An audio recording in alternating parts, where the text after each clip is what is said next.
Welcome everybody to the SRC general elections for the 2020-2021 school year. I'm Chantel Henderson. I'm your Chief Returning Officer this year. I'm a fourth year business student with a human resources management major, so this is right up my alley, good practice. So the way it's going to work is we're going to have our one of our LGBTQ plus counselors speak, then we're going to have our VP External speak, and then we'll proceed with the President's speeches, which will be followed by a debate that will be led by the audience. So start thinking of questions if you haven't already thought of questions you'd like to ask the candidates. I will chime in if I have to, but honestly I'm not here next year, so really it's for you. So try to come up with some good questions, okay? All right, so I'm going to start with Ariel Arthurs. She is a third-year business student majoring in marketing, and she's running for the LGBTQ plus position. Please welcome Ariel.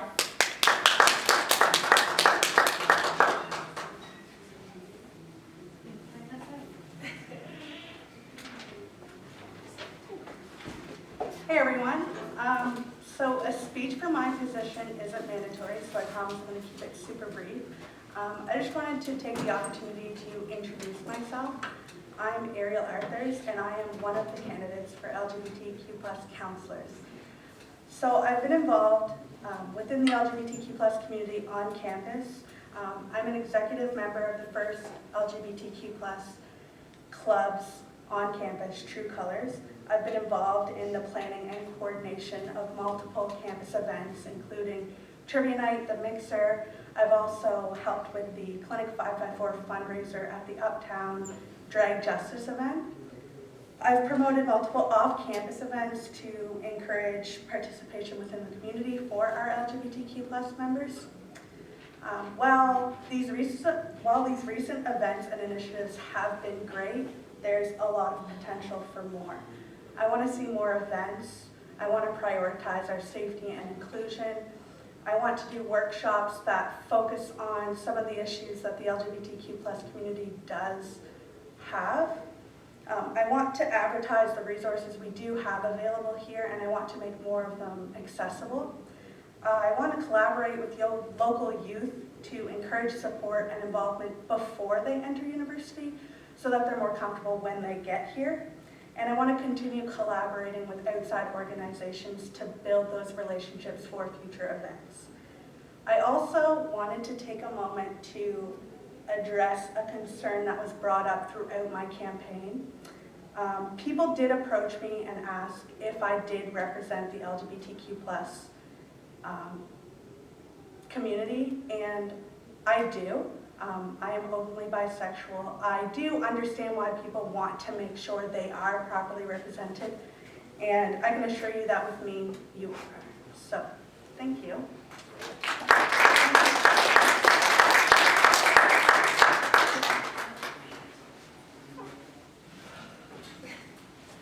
Did anybody have any questions for Ariel before she tries to sneak away? Any questions? Excellent. All right, thank you, Ariel. That was very nice.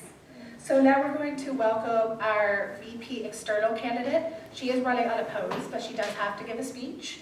She is in the arts program with a majoring in political science, and she's in her second year. So please welcome Katie up to the stage.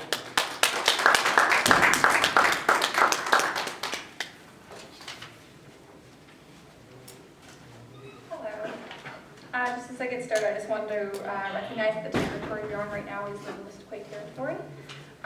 So hi, my name is Katie Harrington, and I'm running for the privilege to represent UNBSJ students as their Vice President External for the 2020-2021 academic year. I started at UNBSJ in 2015 in the nursing program, where I spent 2.5 years before I switched to the arts program. I gained plenty of academic and life knowledge in this degree through my courses and clinical placements that I've carried on into my current degree. Though I switched degrees, I have enjoyed my time as a UNB student from day one. I'm now in my second year of an arts degree, majoring in political science and minoring in history. Added my previous education in nursing to my new studies and courses such as political science, history, and psychology has helped make me a knowledgeable, well-rounded, mature individual who will be well prepared for the responsibilities the position of VP External entails. One of the main responsibilities of the VP External is to be an advocate for their fellow students. I have been an advocate for as long as I can remember. I always strive to stand up for what is right and to amplify the voices of those who often go unheard. Over the last 12 years, I have written letters to government officials, organized volunteering events and campaigns, and have volunteered with various organizations and hope to make positive change. I have won several community and school awards in recognition of my hard work towards bettering my community. I also volunteer currently for Horizon Health and Inflow Ministries. I volunteered with the Get Out the Vote campaign on campus this past fall, and I'm a writer for the student newspaper The Baron, all while working part-time for the Red Cross. I also attended the New Brunswick Student Alliance advocacy training last semester and helped present the organization's asks on behalf of the province's post-secondary students to various government and university officials. This level of involvement, commitment, and dedication to my school and my community would carry on to my work as VP. I hope to use this position to better the lives of UNBSG students and to help make long-term change that will impact post-secondary students as a whole. I am also an approachable and caring person, and if given this opportunity to represent my fellow students, they will have the chance to speak with me at any time about any issue they are having, and I will do all that I can to listen, help guide them in the right direction, or to help make changes myself if possible based on students' wants and needs. I believe that my academic and volunteering experience, as well as my advocacy skills, make me the perfect fit for this important position. Thank you for taking the time to listen to me today, and I hope you all vote for Katie Harrington as your VP External during voting week, February 24th to 28th. Thank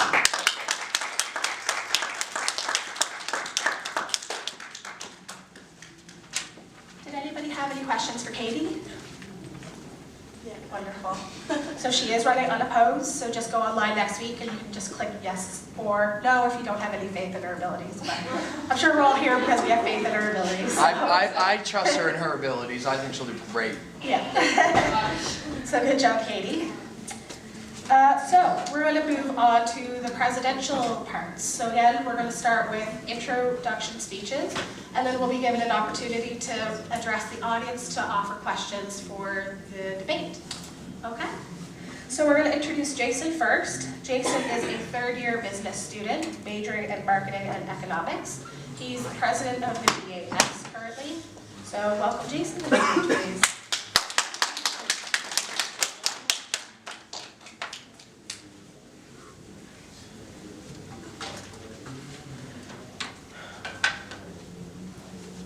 Is that picking up from, oh yeah, okay, good.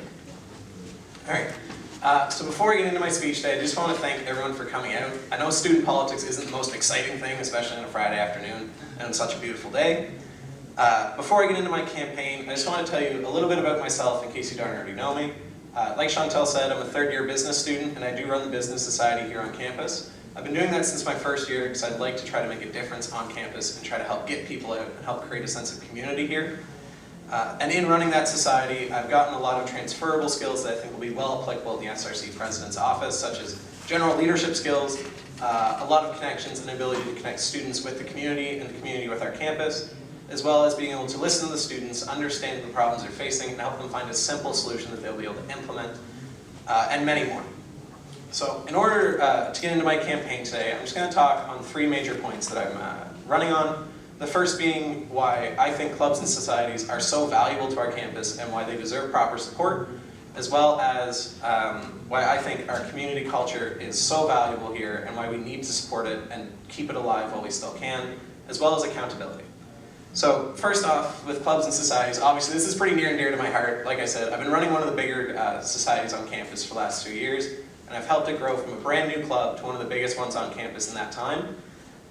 For the last 2 years, the club has really exploded, and this is because we've been extremely lucky to get some connections in the community to help properly fund us and properly support us, which has allowed us to grow and put on the events that our members really want.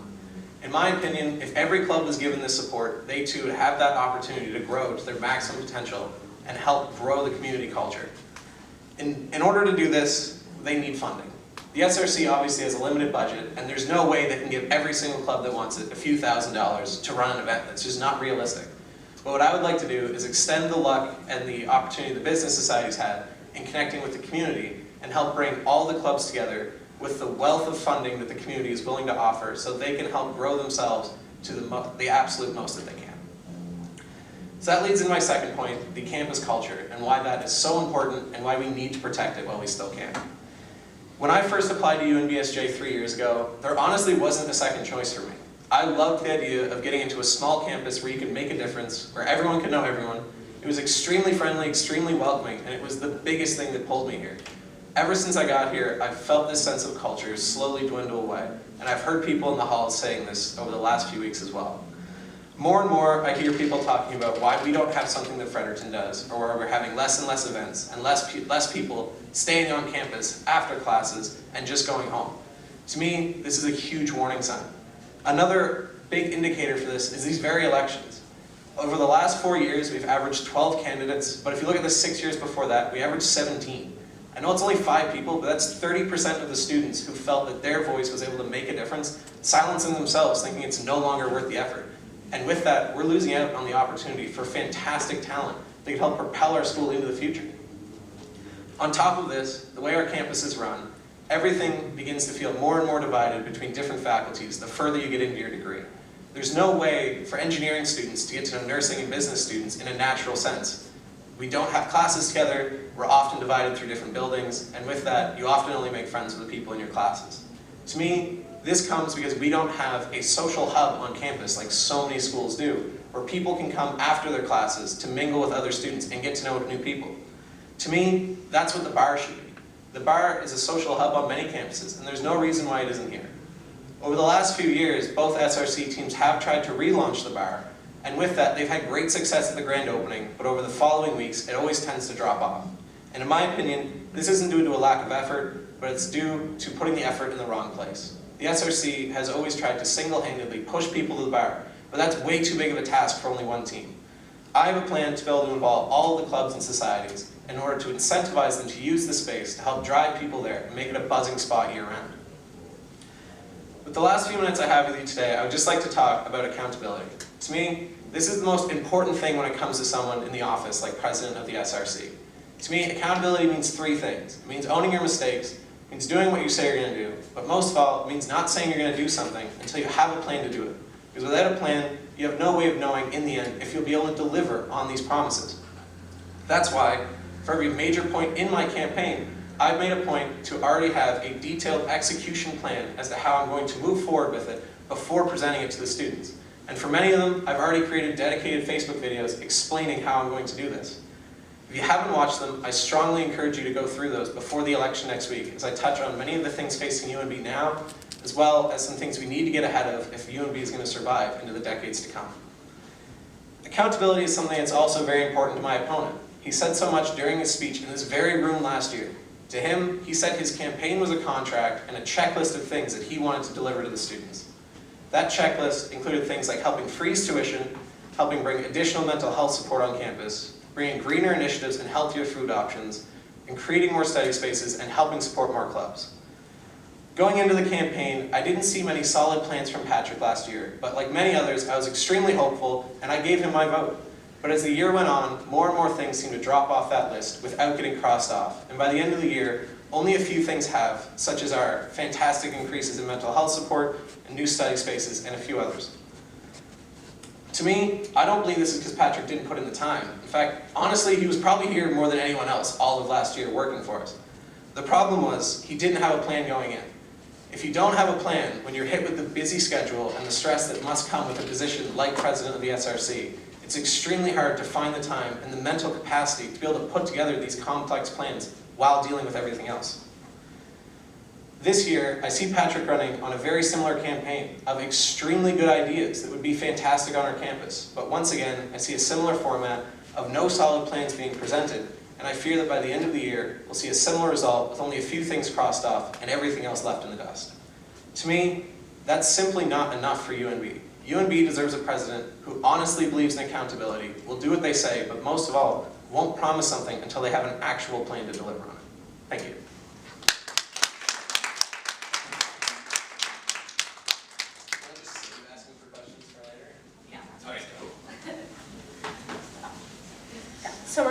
right to Patrick as we are doing questions after. So Patrick is in biopsych, his 3rd year, and he is running for a 2nd term as he's the current president of the SRC. Welcome, Patrick.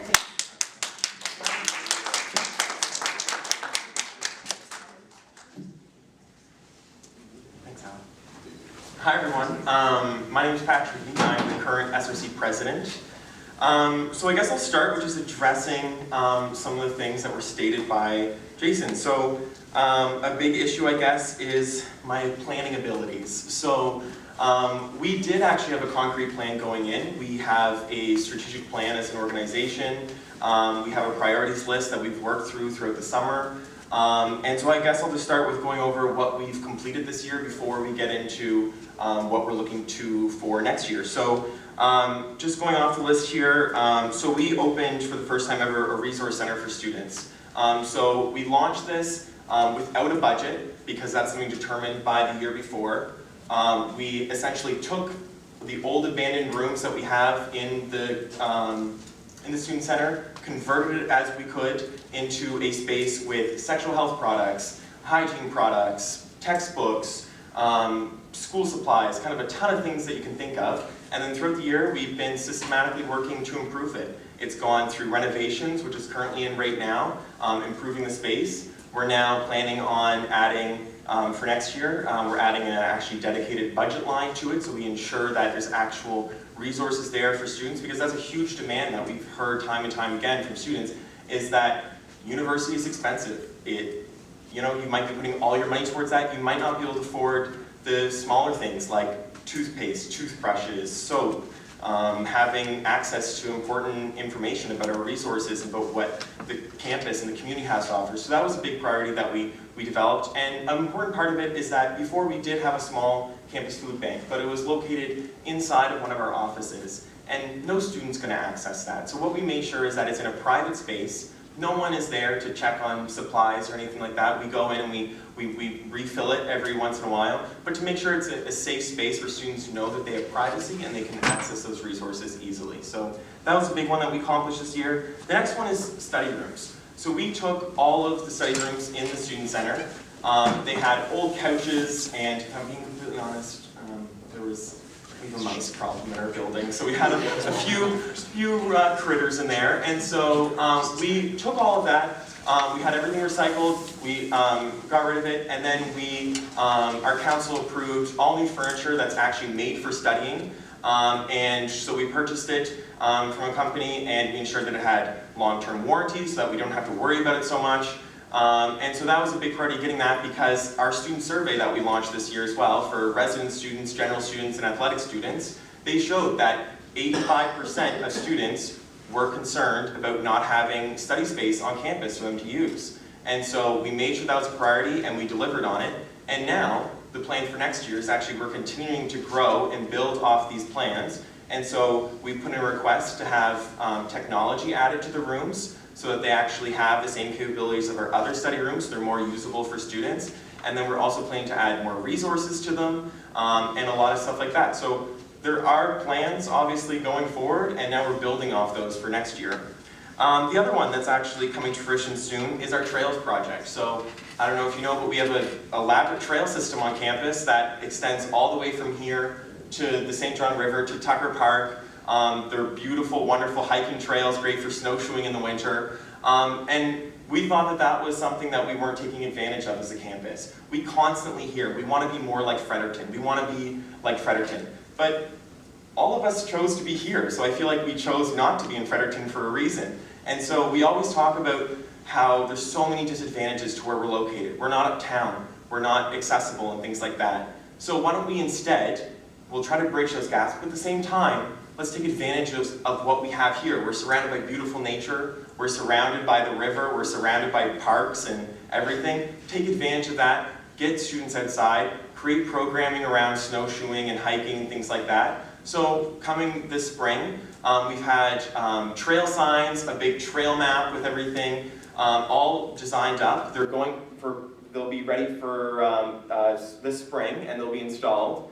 And all the trails are being named by the Indigenous elders of the university. And so that's already gone to them, and they're deciding on names for those trails. And so we're hoping that that way students will actually know that they exist. There'll be a big sign at the entrance to them. It's just on the other side of residence. And they'll be able to actually navigate them properly. We'll have a downloadable version of it for students on our website, which is all set and ready to go. So sometimes I think it can seem like there isn't a lot going on, but it is only 1 year, and it does take a lot of planning into it. And so we can't just randomly release stuff that doesn't come to fruition yet, because we do want to make sure that these plans do come to fruition before we're presenting them to students. So you'll see that coming soon.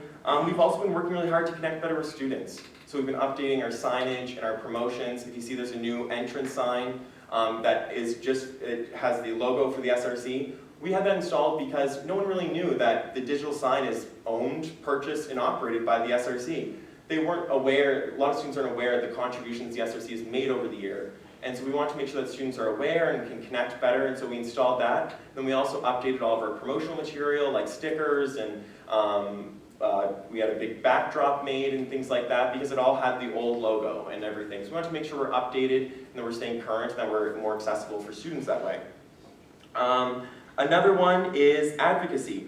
We've been really prioritizing advocating on a university level. That's generally where most effects for students come from.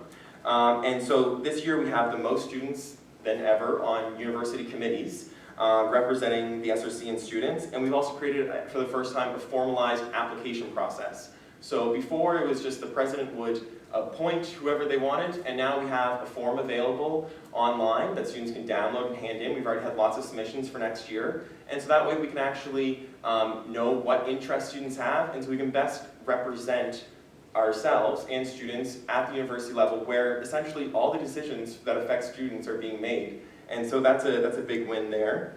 We've also increased safe route operating hours. We extended to Saturday just to try to make it more accessible for students again and try to improve our services. We've also, this is the first year that Real Campus has been introduced. We worked with the university on that one to ensure that the program was adequate and accessible for students. We helped them launch it and promote it and everything. And so that was also a big win, because that was obviously an important issue for a lot of students, and so hopefully that will start to bridge the gaps between our services, community services, and what we can offer online now. We also updated our bylaws this year as well, because that was something necessary. If you've noticed, our pay scale has been talked a lot about in this election.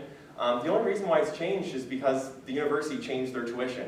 The honorarium that is determined for president and VPs is based on tuition, and now that we have varying tuitions, we had to actually go in and change it. It's essentially staying at the exact same rate as it was before, but we did have to go and make those changes. And then we also added new variations to positions, added more responsibilities, and tried to make it a little more streamlined so it's a little bit better.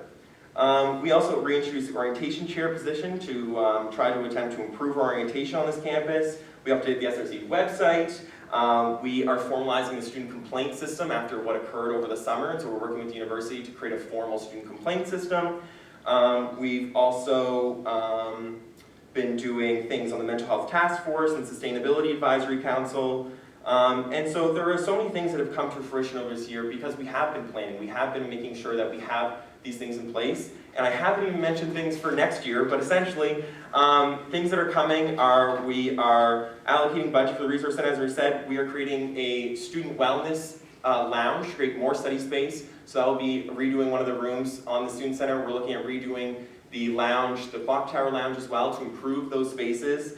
And we're also looking to improve student life with more consistent events and partnering more with societies, and especially the Green Society, to try to have more eco-friendly events and environmental events to improve our stance that way. We're increasing funding for the Student Athletic Advisory Council to have more events there, because they also plan events. And we're trying to improve our current services. And yeah, I think that's a lot of the different things we're covering. I didn't get to it all, but I don't want to take up too much time. So if you have any questions, thank you very much.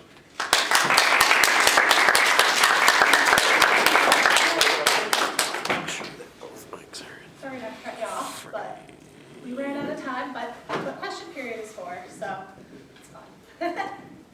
All right, so obviously both of our presidents have lots of great ideas, lots of things that they want to bring to the campus, so we thought it would be appropriate to give the opportunity for them to kind of debate back and forth. And if somebody would like to start off with a question, Jason can come on up. So does anybody have a question to start off? Yes. I have a question for Jason. Yes. How do you intend to connect the clubs to these connections, these resources from the communities that the community is willing to offer them? Yeah, I'm just gonna make sure it gets in. So essentially, I mentioned that we've had success with sponsors. I didn't want to get too into it because obviously the 7-minute time gap runs up pretty quick. But the business societies had our success because I've personally gone and emailed a lot of local businesses, reached out to see what kind of events they want to sponsor. So when something comes up that students bring to us, we were able to be like, all right, we can find funding for something like that. We have a few businesses that want it. What I would like to do is just be able to expand that essentially and reach out to more businesses and create a spreadsheet of every business in the city that's willing to sponsor an event. What type of events do they want to put money into? What kind of budget do they have for this? And then if students from any club or even just students in general come to us with an idea, we can find a group that'll work for them, or if we don't have one, we can look into the community to see if we can find one. And the other big thing for me is personally, like I've dealt with having Irving on my back as a sponsor. That's very stressful. And I know for a lot of students, that's the reason why they haven't reached out and gotten sponsors themselves. So what I would like to have is the SRC as kind of the middleman in that transaction where we get the money from the company is kind of holding us accountable, and we can take the stress off the students so they can just focus on putting on the events. Could I also answer the question? Just off the top of my mind, our great VP Social, Allie, actually redeveloped all of our promotional materials and our sponsorship requests. So we have a very well-designed full sponsorship package that honestly I think it would be a great idea if we could extend that to the clubs, have that available for them to use and to take it to sponsors and things like that. And so it would actually be a full, completely made sponsorship package that would have all the information that they need and different sponsorship levels and things like that. So I think that's something that we could do immediately and have available for them right now. So would I be allowed to ask Patrick a question? I'm just curious, with that, is it the students that are then taking your built platform and bringing it to the businesses, or do you have businesses already lined up for them? Well, we have probably hundreds of contacts from orientation that we already keep track of, that we sent that sponsorship package, so it could be up to them. They could use it for new businesses they're looking after or ones that we could have, Yeah, so if I understand, sorry, correct me if I'm wrong, but it sounds like you're saying essentially you have like this wealth of contacts that you give to the students so they can reach out and like request the money. Is that essentially? Sure, if you like. Okay. So the issue I see with that is I know a lot of students are afraid to go reach out to businesses. One, yes, we do need to learn how to communicate. We need to not be afraid of that. But if you have, like just as an example, the Business Society dinner we put on is an $8,000 event, and we only have 2 or 3 sponsors. If you have a business that gives you thousands of dollars, that's extremely stressful if you are the direct contact for them. And I want to have the SRC as kind of that buffer so students aren't as intimidated to get the sponsors, so they're not afraid to put on the events. Josh, yeah? Can I You seem eager. ask a question? Yeah, just to like touch on that too, very quick. We actually do have I actually do have a list of places that we've requested sponsorships for. Sometimes it didn't like work with them, so they were like, "Oh, if you have an event later." Clubs have come to me. I've pointed them in those directions. They're more than welcome. Another thing I noticed too is that clubs actually do want to go seek their own sponsorships. I find and the companies themselves prefer that as well. We ran into a situation a couple weeks ago with JDI with a sponsorship in the club, and that kind of popped up. They'd rather speak with the clubs directly, who's actually organizing the event, rather than the SRC. But yeah, if anyone ever wants to know, we do have a list on my computer inside. I have a few different places that have offered sponsorship over the year. I actually have another question too, though, about the bar for both of you.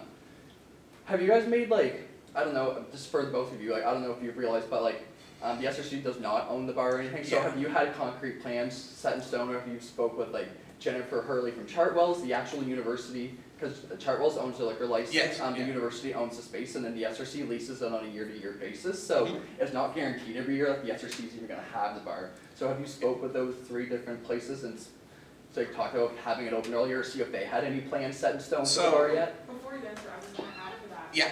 The plan that you proposed, Jason, I don't know if you're aware of the cost that we incur every time we use a bar because we don't make profits because we can't sell liquor.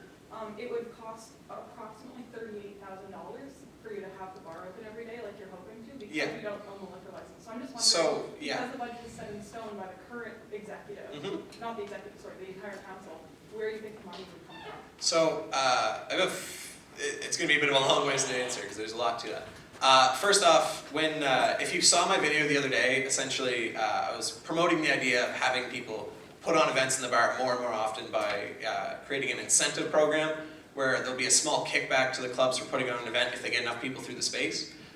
In doing this, I'm not assuming that there will be bar service every single day right off the hop. In order to prove to Chartwells that it's worth employing people to be there and being able to, for them to be able to make money, we need to prove that the space can be used. So essentially, I am seeing it more as a social hub first, and then becoming more of a proper bar. And of course, I mean, we can work with Chartwells. We can get open some days throughout the week. We had it for Tuesdays and Thursdays for a bit earlier this year. But as far as you're concerned with the money, for one, not having bar service is going to take care of a good chunk of that. But on top of that, I've actually reached out to a lot of alumni in the community.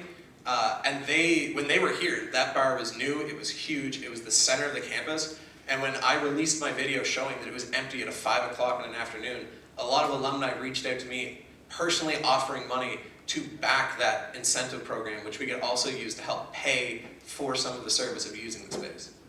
I'll just add to that. So the bar is something that's been on our priority for the entire year. And it's something that we are currently working on, and we're moving toward a plan to, I don't want to disclose too much, but essentially there is something in process that we are working towards to have the space renewed and as an essential spot for students to be able to come and congregate. And so that is something that we are looking forward to next year. That would be ready for next year. But the other thing is also the bar does actually get used quite a bit this year. We average about 3 bookings per week. Actually 2 weeks ago, Lorna sent me our general manager, if you don't know who Lorna is. She sent me an email and she was like, look at this. And it was every single day of that week booked. Because it is Clubs and Societies. There's a psych trivia event tonight. I'm just going to plug that if anyone wants to go. And so there are events going on. But essentially what is preventing us from turning this into an actual like cellar pub, that kind of vibe, is that we don't have as much control, I think, as students think over it. We do not own the liquor license. We are not permitted by our insurance or by the university to employ bartenders or to dispense alcohol. And so we can't really ourselves govern that as much as you might think. So there are a lot of underlying circumstances, and the other message is that this is something that we've been working on, and it should be a plan going forward soon. If I could just add a little bit to that as well, just to clarify. I have worked with the SRC a lot over the last couple of years. Like I said, I run a club, and with that, I do know that Chartwells controls that space. But to me, I don't see an issue with trying to collaborate with Chartwells. But for them, their big concern is they don't want to pay to have people there if there's no one going. So I see this as an opportunity to help bridge that gap a little bit. If we can prove that people want to use the space and that people are consistently there, they're going to be more inclined to want to make money by running the bar. We have to pay $200 every 3 hours to open the bar. So that would completely deplete all of our budgets, and it's never actually gone up to the point where you make $200 to compensate for that. I'd just like to point out, actually, because last year the Business Society and Engineering threw out an event in that campus over 3 hours, and the bar made almost $600. So there definitely is a want to use that space. There's definitely a chance that they can easily exceed that amount, so we don't hit that fee as long as we're able to promote the space enough. Let you first. Yeah, she can go. So it seems to be that there's a huge just legality with who owns it, and then we have to lease it, and then we have to pay them. And it's kind of like, obviously the Chartwells thing, they have to own the license, and Yeah, that's a mess of its own. So, can you clarify what you mean by leasing the space? Like, we actually have to pay Chartwells? No, okay, so like, we lease all the space in the sense that like, we don't own the student center. Like we sign a lease every year with the university that leases all of our spaces. So we don't own anything technically. But when I say that we pay for service, like having a bartender there, like has to be paid and things like that. Like you do have to pay for the service to serve alcohol. So it's coming out of the SRC's budget, not Chartwell's? Yes. If it doesn't reach a certain, like if they don't make enough money at the bar, you get hit with the fee. I believe that's how they're, yeah. And also any money that goes over that goes back Yeah, to they Chartwell's make too. the So money we off. don't, SRC makes absolutely $0 off the bar for anything they spend money on it. Anything over $250 goes to Chartwell's as profit. Yeah. Anything under the SRC pays Chartwell's up to there, just to clarify. And I did have, that was clarification, I did have a question. You said that to help, Jason, you said to help get it off its feet, that there might have to be a kickback to clubs. Could you define what you mean by that? Yeah, again, in interest of time, I kind of cut it short. If you check out the video I put it the other day, it's very detailed there, but I'll go over it now as well. Essentially, what I would like to have is, like, as someone who's run a club, I know what stops me from doing small scale events is one, it's time consuming, two, it costs money, and three, there's not really a huge, there's no big benefit for the club to do it. But a lot of clubs on campus operate with less than $1,000 in their budget. Like, I think the starting for the business side this year was 500, Josh? Yeah, and we're one of the larger clubs on campus.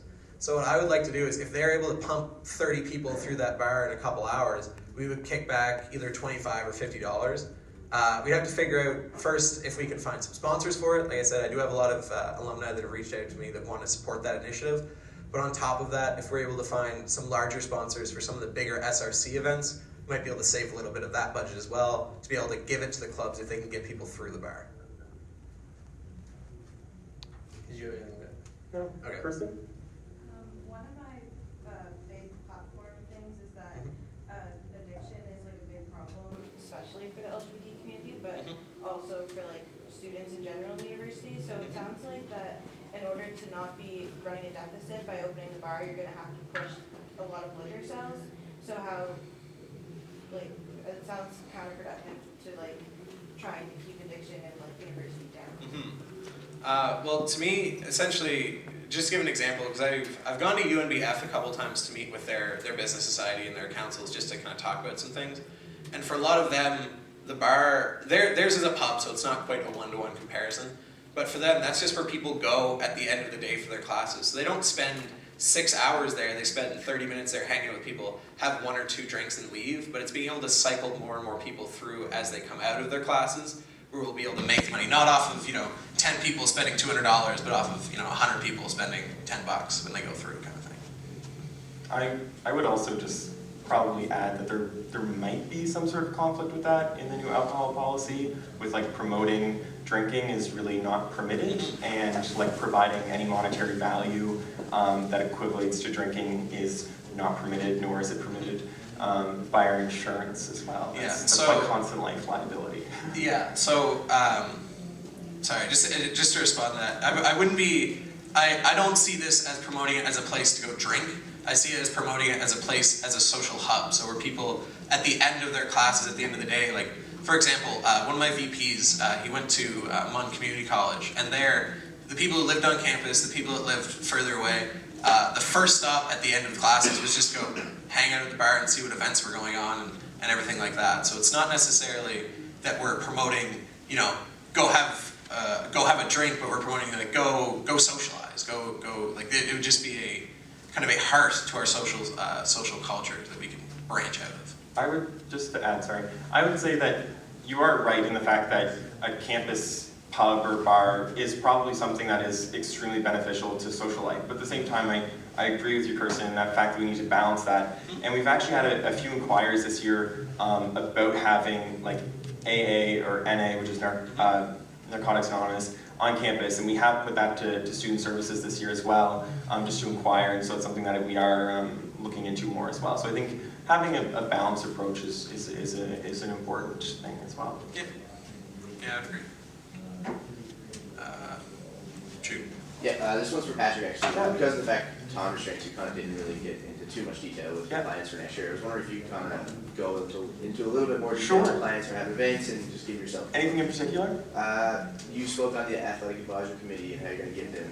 Sure. If you So, go into that. yeah, sure. So the SAC, as we call it, SAAC, is funded by the SRC, and it's led by a group of very engaged athletic students, and so they put on all of like the Think Pink games and all of their events that they do, and they've been doing extremely well this year, but it's been expressed that there is a monetary constraint. They receive $1,000 to a group of students that is about 100 or so students that are involved in that, and they bring in a ton of alumni, a ton of big events and things like that, and they do great events. They partner with us for events on mental health and so many things like that. So we want to try to expand their budget, nothing crazy, but just add slightly more. They currently receive $1,000, so the plan was to increase that to $1,500, just to give them some more room.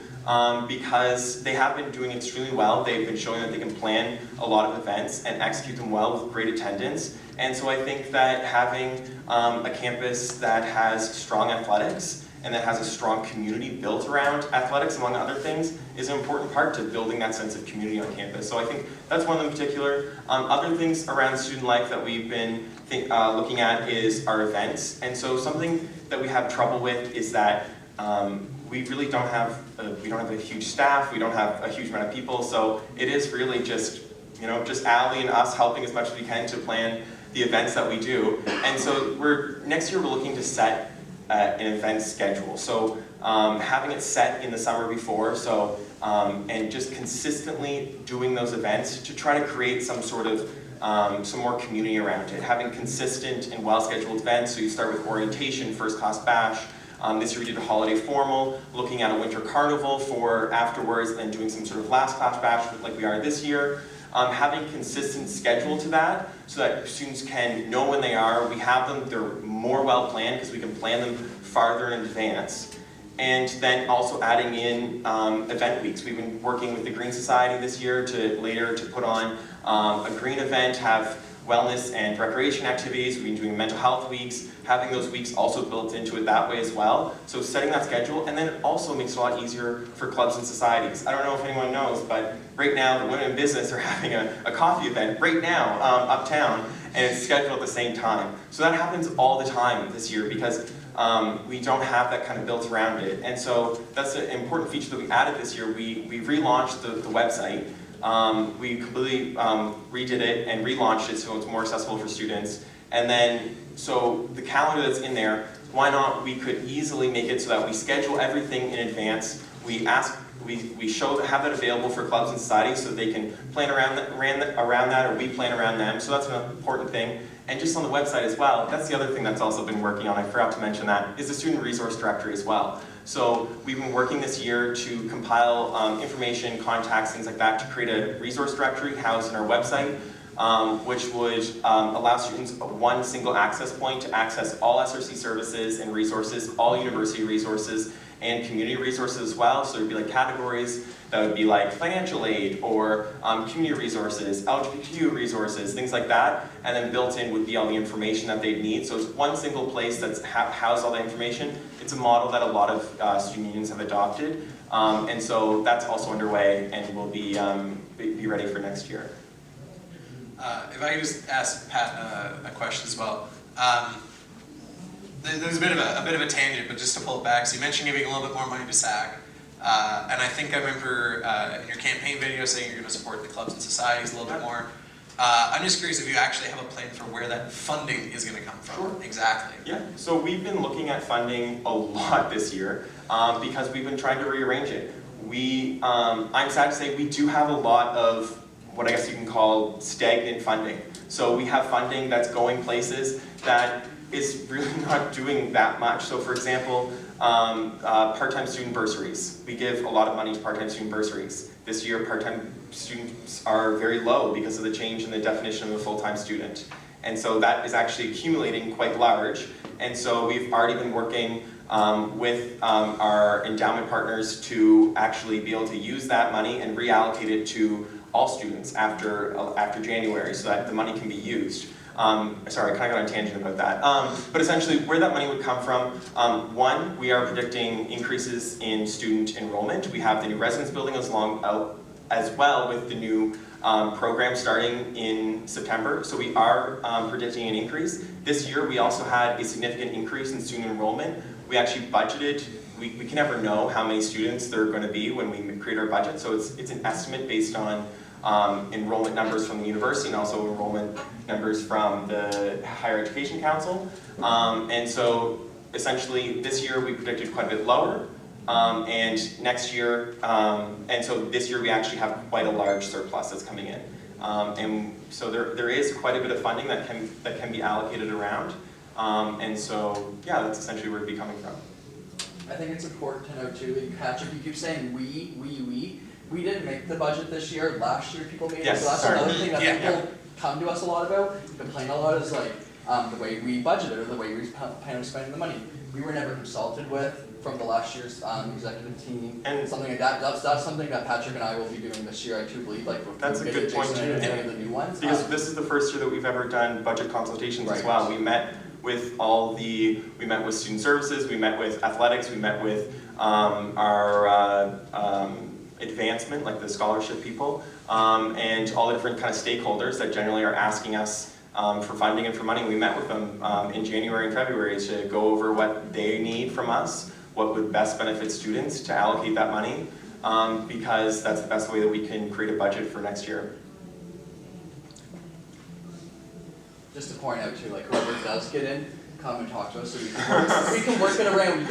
Your guys' plans rather than our plans, which no one will be here, so. Yeah, it's always fun when the SRC fans is like, you know what, they might find that one entertaining and just throw something. Is there any other questions? Sure. So, you guys touched on it briefly, but it wasn't really talked a lot about. I don't know how many people know this, but I'm the vice president of a mental health advocacy group here on campus as well. So, a lot of changes were made this year. I can't remember what the new support system is called. Real Campus, yeah. Real Campus, thank you. Very happy that's successful. But how do you plan on keeping that momentum going? And this goes for both of you. Sure. Because I won't be here, but I'm very passionate about mental health, and I'm friends with a lot of younger people. And mental health is always one of the biggest things I hear is once mental health goes down, studies go down, physical health goes down. So yeah. Yeah, sure. So I actually sit on the mental health task force for the university.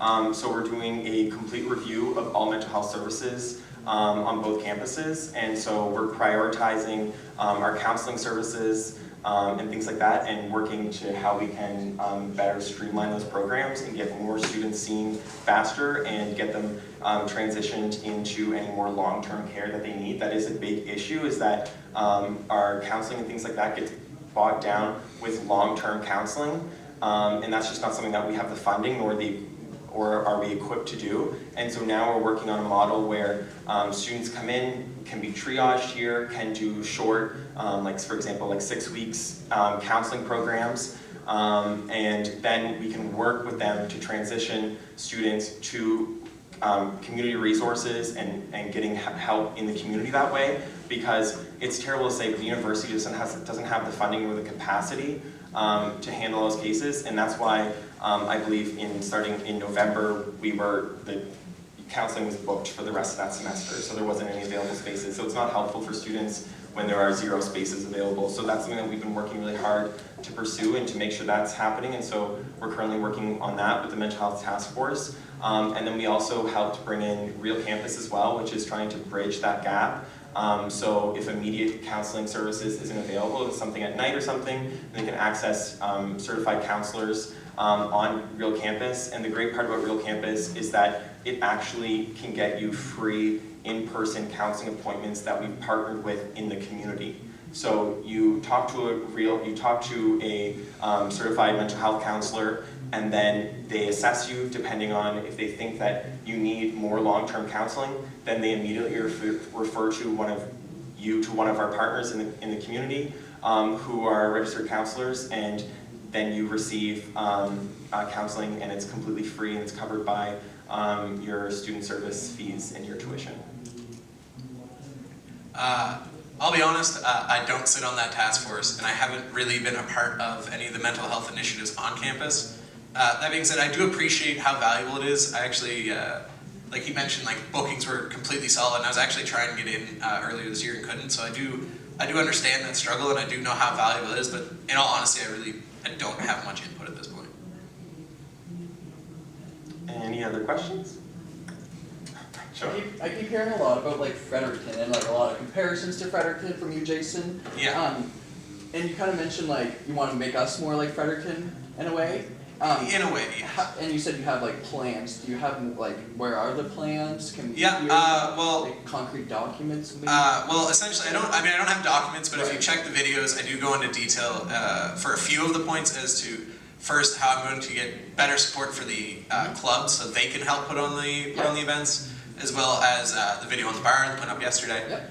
But other than that, like I have been working a lot with the Business Society in Fredericton, as well as just like general student activities that go on there. Like there was it was sports and business conference a couple years ago that I took part in helping them with, and I've seen kind of why things work there and why. And honestly, I feel like the reason they don't work here is we are such a commuter campus, so not everything will be transferable.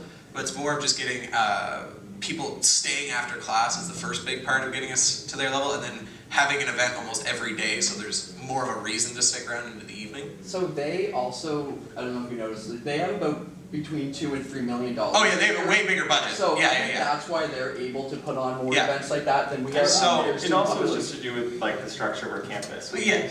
We have a Right. big commuter campus, so most of our students drive in every day, and so projects like the new residence building are things that can help improve our campus life as well. More students living on residence allows for a greater campus culture here. It makes more people who are commuting stay. And it's probably one of the biggest issues is bringing together those kind of two factions of our university, like resident students and then students who are commuting every day, because really there's not a lot of incentive to stay. You know, you commute, a lot of people have very long commutes in from Hampton or Sussex and things like that, and they probably do not want to stay for an event that starts at 7 and goes to 9 and then have to drive home after that. So I think a big way that you can bridge that gap is also encouraging smaller events and having smaller events that are during the daytime here on campus that are just easy things to connect students, like doing like coffee carts and having free food and putting on small lunchtime events and things like that, because that's probably where we're going to draw the most amount of people, because the majority of our students aren't staying here late at night, to no fault of their own, of course. Yeah, actually, if I can add on to that, Patrick, you kind of reaffirmed one of my points about the bar. To me, that's what I see it being, is the space for those smaller daytime events. It's not necessarily, but for one, yes, we don't have the events, but two, there's no centralized location for people to like go check to see if there's an event going on during their lunch break or if they're done classes by 1. That's why I want to help create that as that social center, so we can have those smaller scale events, the coffee carts, a little bit of free food here and there, like a pool tournament or anything like that, things that we can use the space for during the day to help keep people here a little bit longer. And that's one of the main things I'm going for. Yeah. You and then. No, you've Oh, got yeah. This is related to people staying here and eating and gathering. I don't know how much control the SRC actually has over this, or how much input. I know a lot of people who they will leave as a group of people and they will go eat somewhere else because they don't want to eat here. Because, and I don't even know how the residence people feel. I don't live on residence. I'm a commuter as well. I don't know how people who live on residence feel about the cafeteria menu. Not fantastic, Not from what I've heard. But there's also other issues that, like the cafe in the Commons and Tim Hortons. I don't know if it's only me who's noticed this. I don't know what the hours of Tim Hortons is supposed to be, but you can go there 3 o'clock they're closed. Yeah. 4 o'clock they're closed. 5 o'clock they're closed. When are they Yeah, supposed so, to stay open? It previously was yeah, 5 and I then was got gonna say- reduced to 3 or something. Yeah, the main problem is that Chartwell's control on campus reaches further than the bar. To my understanding, I believe they have all rights to food and beverage sales on campus, so they control Tim Hortons and the cafe. So there's not a whole lot of control, to my knowledge, that the SRC has in that, other than just trying to collaborate with Chartwell's and try to find a plan that works for both sides, but I would no say direct input. probably next year you'll probably see some changes. We're adding 100 new students living in residence. They need those food service options. Yeah. And so you have a base of students paying into that, and that's what you kind of need for a company to actually be able to provide those services. We don't have the greatest amount of base of students who are consistently paying into Chartwell's, and so I would say as that residence is transitioned and we add more students, we'll definitely see an increase in that, and that is something absolutely that we can have conversations with Chartwells, have conversations with them to encourage them to do those kinds of things. It's something we can absolutely advocate for, and I think it would be a lot easier to do so with adding 100 and so more students on campus. Yeah, I agree. Is, just to continue on that, because say we can't necessarily change their budget and what they're willing to spend because of the money being fed into them, which is absolutely, yeah, that makes sense. Do they decide their menus, is what I'm assuming, themselves, like without any student input, relatively without any student I know they do like student surveys and things like that, especially for resident students. Well, I guess maybe but- that's the issue, is that those just aren't heavily advertised. Yeah. Yeah, that's fair. And in all honesty, I've been here for 3 years, and I've never heard of one of those surveys unless they're only doing them for resident students. And I feel like they should do it for everyone because I eat the cafeteria almost every day. Just to interject, they did do the survey last year, and that's why they have roots and seeds there now. Yes, That's because students were voicing that they wanted healthier options. That's important. So, they do correlate with students. Could I just, Tim Hortons hours are 7:30 a.m., 6 p.m., Monday through Thursday. Well, No, they're not. No, the cafeteria, he's correct, the cafeteria is those hours. And then I've never Tim seen Hortons it is pass closed this afternoon, but it's because the truck delivering the food actually broke down between their health hours. Oh my God. So you were saying that Hortons is supposed to be open till 6 p.m. Monday through Thursday? Monday through Thursday at 3 o'clock on Friday. Really? Okay, yeah, Because that I have a doesn't class happen. outside of it Thursday afternoons and it's closed I by think those 3:30 hours for have every changed single this day. year. I believe It's odd, yeah. I know. I mean, I think it's just because they're running out of stuff, but that's an issue on its own. Yeah, I was just. That's fine. Honestly, any food-related questions, Chartwells are the only answer. There's no point to ask those questions. Just building on Keely's question Sure. for a second, not specifically on the food, but the hours. All 3 of the food services are active throughout the school year except for November reading week and March break where there's only the cafeteria. Okay. Would it be possible to operate the other 2, Tim Hortons and the Commons Cafe, on reduced hours during that time? It would be something that we'd have to bring to Chartwells. It would be something that we'd have to ask them specifically, but. It'd be in their control, but the students, if the students speak up, they may listen, but it's not Right, something there that are they still can students directly. studying on campus. Yeah, if of there's course. no class. And there's a lot of students that come here to study through reading week, and you know the Commons is far away from the cafeteria. Anything else? Questions? Allie, you had one, but perhaps it was already asked. I think it's fine. Okay. Good. Perfect. Cool. Thank you everyone for coming.